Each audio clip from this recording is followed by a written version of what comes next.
Hi friends. So today we are going to be learning some English sentences and some English stuff. Stuffனா என்ன சில விஷயங்கள் பத்தி பார்க்கலாம்.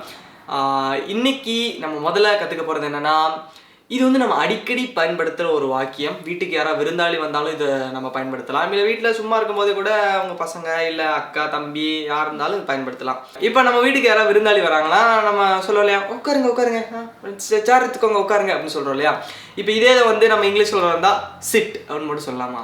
அப்படி சொன்னா குந்தே அந்த மாதிரி இருக்கும். அந்த மாதிரி சிட் அப்படின்னு வந்து குந்து அப்படின்னு சொல்ற மாதிரி அதை வந்து நம்ம எப்படி பணிவா அப்படி அடக்கமா எப்படி சொல்லலாம்னா please take your seat. Okay, please take your seat. உன் சீட்டை எடுன்னு அர்த்தம் கிடையாது இந்த இடத்துல. ப்ளீஸ் டேக் யுவர் சீட் அப்படின்னா உட்காருங்க, அந்த சீட்டில் உட்காருங்க, சேர்ல உட்காருங்க, அந்த மாதிரி ப்ளீஸ் டேக் யூர் சீட். இது வந்து வேகமாக சொல்லும் போது ஆமாம் இன்டர்வியூவில் போய்ட்டு உட்காந்திங்கன்னா வந்து ப்ளீஸ் டேக் யூர் சீட், உட்காருங்க அப்படின்னு சொல்கிறது. ஓகே தேங்க்யூ இன்னும் நம்ம உட்காந்துக்கலாம். இப்போ அதே மாதிரி வந்து ஒரு ஆஃபீஸில் வந்து எல்லாம் அனௌன்ஸ் பண்ணுறாங்கன்னு வச்சுக்கோங்க. நிறைய பேர் இப்போ ஒரு ஆடிட்டோரியமில் இருக்காங்கன்னு வச்சுக்கோங்க. அப்படி வந்துட்டு எல்லாத்தையும் வந்துட்டு please take you seat, please take you எல்லாத்தையும் சொல்லிட்டு இருக்க மாட்டாங்க. அப்படி சொல்கிறதுக்கு வந்து அதுக்கு ஒரு இது நிறைய பேர்கிட்ட சொல்லும் போது எப்படி பயன்படுத்துவாங்கன்னா ப்ளீஸ் பி சீட்டட் அப்படின்னு சொல்லுவாங்க. ப்ளீஸ் பி சீட்டட், எல்லோரும் உட்காந்துக்கோங்க, எல்லோரும் உட்காந்துக்கோங்க, எல்லாம் உட்காருங்க அப்படி சொல்கிற மாதிரி. இது இன்னொன்று. இப்போ இதில் என்னென்னா வந்து நீங்கள் குறைஞ்சபட்சம் 10 தடவை இப்போ நீங்கள் வந்து அக்ரெசிவாக நீங்கள் இங்கிலீஷ் கற்றுக்கிட்டு இருக்கேன், நான் வந்து கற்றுக்கிட்டே ஆகணும் அப்படின்னு ஒரு வைராகியத்தில் இருந்தீங்கன்னா நீங்கள் வந்து இதை 10 முறை வீட்டில் அண்ணன் தம்பி அக்கா தங்கச்சி அம்மா அப்பா தாத்தா பாட்டி யார்கிட்டனாலும் உட்காந்தாங்கன்னா எந்திக்க வச்சுட்டு ப்ளீஸ் பி சீட்டுன்னு சொல்லுங்கள். அந்த அளவுக்கு நீங்கள் வந்து இதை அடிக்கடி பயன்படுத்த தான் வந்து உங்களுக்கு அப்படியே பேசுறதுக்கு வரும். இப்போ வந்து எல்லாத்துக்குமே இங்கிலீஷ் தெரியும், யாருக்கு தான் தெரியாது அப்படிங்கிறதுலாம் இல்லை. அது வந்து எப்படின்னா பேச மாட்டாங்க, அது எப்படி பேசுறது அப்படிங்கிறது தெரியாது. எல்லாத்துக்கும் தெரியும், எல்லா வார்த்தைக்கும் அர்த்தம்லாம் தெரியும், எல்லாத்தையும் ஒன்று சேர்த்து தான் பேச தெரியாது. அதுதான் இங்கே பிரச்சனையே. அப்போ வந்து நீங்கள் வந்து பயன்படுத்திட்டே இருங்க. நீங்கள் பயன்படுத்தும் போது ஒரு தடவையும் 1 2 3ன்னு எண்ணுங்க. 10 வந்துருச்சுன்னா ஓகே 10 முறை நான் பயன்படுத்திட்டேன் அப்படின்னு நீங்கள் கமெண்ட்ஸில் சொல்லுங்கள். You will get a heart from VelBros. From Vajr தான் ஹார்ட் போடுவோம் எல்லாத்துக்கும். இப்போ அடுத்ததை வந்து சில பேர் வந்து ஹேஸ் பீன் எங்கே பயன்படுத்துறது, ஹேவ் பீன் எங்கே பயன்படுத்துறது அப்படின்னு கேட்டிருந்தீங்க. இது வந்து அப்படியே ஹேஸ் எங்கே பயன்படுத்துவீங்களோ அங்கே தான் ஹேஸ் பீன், ஹேவ் எங்கே பயன்படுத்துறீங்களோ அங்கே தான் ஹேவ் பீன். இப்போ பார்த்தீங்கன்னா I have, you have, we have, they have, இதெல்லாமே ஹேவ். ஹீக்கும் ஷீக்கும் மட்டும்தான் has. She has, he has, Vajr has. அதே மாதிரி தேர்ட் பர்சனை சொல்கிறதா ஒரு பேர் சொல்லி சொல்கிறா இருந்தால் வஜ்ர் ஹேஸ், வெட்ரி ஹேஸ். நானே என்ன சொல்லக்கூடாது, இவன் சொல்கிறதா வெட்ரி ஹேஸ் அப்படின்னு சொல்கிறான். இப்போ நான் ஐ ஹாவ் பின் டு சென்னை அப்படின்னா நான் சென்னைக்கு போயிருந்துருக்கிறேன் அப்படின்னு அர்த்தம். அதே மாதிரி வந்து I have been in Chennai அப்படின்னா நான் சென்னையில் இருந்திருக்கிறேன் அப்படின்னு அர்த்தம்.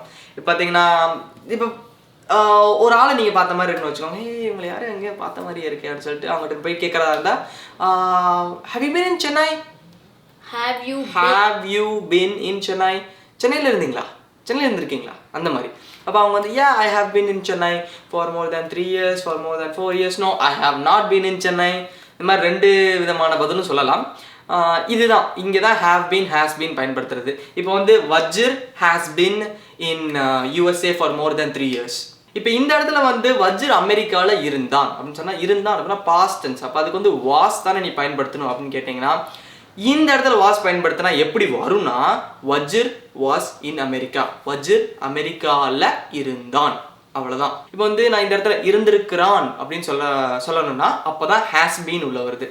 வஜ்ர் has been in America for 3 years. Vajr அமெரிக்காவில் 3 வருஷம் இருந்திருக்கிறான், இந்த இடத்துல தான் ஹேஸ் பீன் வரும். இப்போ அடுத்ததை நம்ம என்ன பார்க்கலாம்னா இப்போ வந்து I am going to eat அப்படின்னா என்ன அர்த்தம்? இப்போ நான் சாப்பிட போகிறேன் அப்படின்னு அர்த்தம். அதில் வந்து தப்பே கிடையாது, அது வந்து குட், அதில் தப்பு கிடையாது, அது வந்து சரிதான், அது பயன்படுத்தலாம். ஆனால் அது வந்து பேச்சு வழக்கில் எப்படி இருக்குது அப்படின்னு பார்த்தீங்கன்னா ஐம் கோயிங் டு ஈட் அப்படின்னு சொல்ல மாட்டாங்கன்னு இல்லை, நிறைய பேர் பயன்படுத்துறது வேகமாக சொல்லாமல் எப்படின்னா I'm gonna eat, I'm going to அப்படின்னு போல I'm gonna eat, I'm gonna eat, GONNA கான பார்க்குறது காமெடியாக இருக்குது, பரவாயில்ல. I'm gonna eat, I'm gonna dance, I'm gonna run, I'm gonna sing. வேற என்ன இது example? I'm gonna fly. I'm gonna fly. அதே மாதிரி want to-வையும் இந்த மாதிரி தினுசா பயன்படுத்துவாங்க. எப்படின்னா வான. ஆமாம், கானா மாதிரி வான. இப்போ I want to do that அப்படின்னா எனக்கு அது பண்ணணும் அப்படின்னு அர்த்தம். I want to do that, நான் I want to do that. I want to see that, I want see. I want to sing. I want to sing. I want to sing, நான் எனக்கு பாடணும் அப்படின்னா ஐ வாண்ட் சிங். அவ்வளோதான். இது வந்து வான கான கேன மாதிரி இருக்குது, ஆனால் பரவாயில்ல, இது மாதிரி அடிக்கடி பயன்படுத்துவாங்க, பரவாயில்ல. இப்போ நம்ம அடுத்து என்ன பார்க்க போகிறோம்னா 1200 எப்படி இங்கிலீஷில் சொல்லணும். 1200. 1200 அப்படி தான் நம்ம இந்தியாவில் பயன்படுத்துவோம். அதே இது நீங்கள் வந்து அமெரிக்காவில் வந்து பார்த்தீங்கன்னா 1200 கூட ஒரு ஆளும் சொல்ல மாட்டாங்க.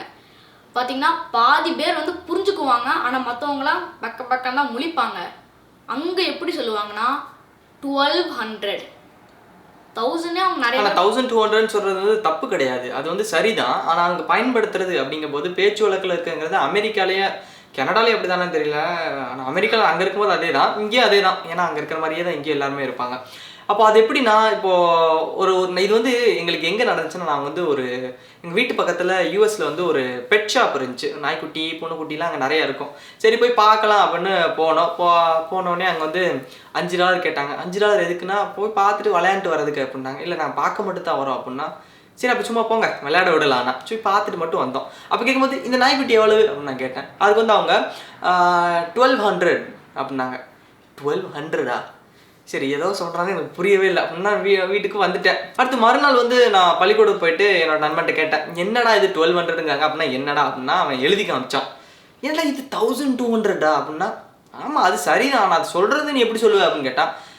சரிதான் 1200 தான் சொல்லுவோம் அப்படின்னு சொல்லிட்டு நானும் மழுப்பிட்டு விட்டுட்டேன். அப்படின்னா அதுக்கப்புறம் நான் ஒரு தடவை கவனிக்கும் போது இவங்க 1200 சொல்ல மாட்டாங்க, 1200. அதே மாதிரி 1300, 1400, 1500, 1500, 1600, 1700, 1900 இப்படி தான் சொல்லுவாங்க. அதே மாதிரி வந்து லட்சம் அப்படிங்கிற அந்த கான்செப்டே கிடையாது.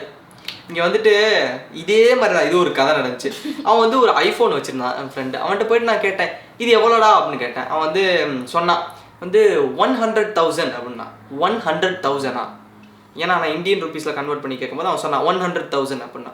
100,000 என்னது அப்படின்னு கேட்டால் எழுதி காமிச்சான். ஏன்டா இது லட்சம்டா, 1 லட்சம் அப்படின்னா. லட்சமா அப்படின்னா என்ன அப்படின்னு கேட்டான். அதுக்கப்புறமா தான் தெரிஞ்சிச்சு. நான் மற்ற நண்பர்கள்ட்டே கேட்கும்போது அவங்க சொல்கிறாங்க, லட்சம் எங்களுக்கு தெரியாது, வாட்ஸ் லேக் அப்படிங்கிற. லேக்ஸ் தெரியாதா? அதுக்கப்புறமா தான் எனக்கே தெரிஞ்சுக்கிட்டேன். அங்கே வந்து 1 லட்சம் 2 லட்சம் 3 லட்சம்லாம் கிடையாது. 100,000, 200,000, 300,000, 400,000 இப்படியே தான் போகும். அதே மாதிரி கோடி அப்படிங்கிற கான்செப்ட் கிடையாது. 1 கோடி 2 கோடி 3 கோடி அப்படிலாம் கிடையாது. அதெல்லாமே வந்து அவங்களுக்கு வேற கணக்குக்கு போகுது. கோடி அப்படிங்கிறதே இங்கே கிடையாது. இப்போ பார்த்தீங்கன்னா 1 மில்லியன் அப்படின்னா வந்து 10 லட்சம். சரியா? இவங்க நம்ம ஊரில் வந்து இப்போது நிறையா 1,0,0,0,0 போட்டாங்கன்னா நம்ம எப்படி பிரிச்சுட்டு வரோம்? கமா போட சொன்னால் இங்கேருந்து 3 டிஜிட்டு கமா, அடுத்து 2 digit comma comma comma comma 2 வருவோம் இல்லையா? இங்கே அப்படி கிடையாது. 3 3 3 3 3 வருவாங்க கடைசியிலேருந்து வரும்போது. இவங்களோட இந்த கான்செப்ட் வந்து கொஞ்சம் இல்லை அதான் சொல்ல வருவான்னு நினச்சி அதுக்கு முன்னாடி நான் சொல்கிறேன், கொஞ்சம் டிஃப்ரெண்ட்டாக இருக்கும். இப்போ அடுத்ததா இது வந்து அடிக்கடி பயன்படுத்தக்கூடியது. நிறைய பேர் இதில் கன்ஃபியூஸ் ஆவாங்க. இது என்னன்னா ஃபார் ஆஃப். இது ரெண்டும் எங்கே பயன்படுத்துறது அப்படின்னு. ஃபார்னா ஆக அப்படின்னு அர்த்தம், ஆஃப்னா உடைய அப்படின்னு அர்த்தம். இப்போ ஆஃப் எங்கே பயன்படுத்தலாம்னா M Kumaran son of Mahalakshmi அப்படின்னு ஒரு படமே இருக்கு. சன் ஆஃப் மகாலட்சுமி அப்படின்னா மகாலட்சுமியுடைய பையன் அப்படின்னு அர்த்தம். மகாலட்சுமியுடைய மகன். ஆஃப் உடைய. இப்போ அதே மாதிரி வந்து சிட்டிசன் ஆஃப் இந்தியானா இந்தியாவோட குடிமகன், இந்தியாவோட குடிமகன். அதே மாதிரி வந்து சிஇஓ ஆஃப் கூகுள் அப்படின்னா சிஇஓ, கூகுளோட சிஇஓ. கூகுளோட சிஇஓ யாரு? அதான் கூகுளோட சிஇஓ சுந்தர் பிச்சை. அதே மாதிரி Susan Wojcicki is the CEO of YouTube. யாரியா? Susan Wojcicki. பேர் சொல்கிறதுக்கே கொஞ்சம் நாள் ப்ராக்டிஸ் எடுக்க வேண்டியதாக இருந்துச்சு. பரவாயில்ல, கற்றுக்கிட்டான்.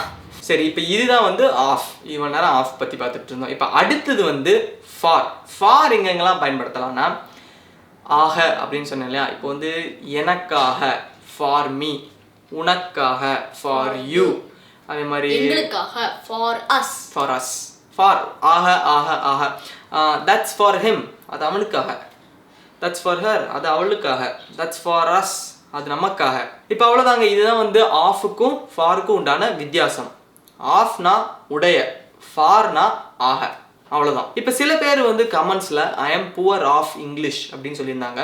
இப்போ இந்த இடத்துல வந்து ஆஃப் வரக்கூடாது, அது வந்து தப்பு. ஏன்னா இப்போ நான் சொன்னபடி பார்த்தீங்கன்னா ஆஃப்னா உடைய அப்படின்னு அர்த்தம். சரியா? அப்போ வந்து நான் இங்கிலீஷ் உடைய புவர் அப்படின்னு வரும். அது கேட்குறதுக்கு தப்பாக தானே இருக்குது, அது வந்து தப்பு. ஐ எம் புவர் இன் இங்கிலீஷ், அதுதான் சரியானது.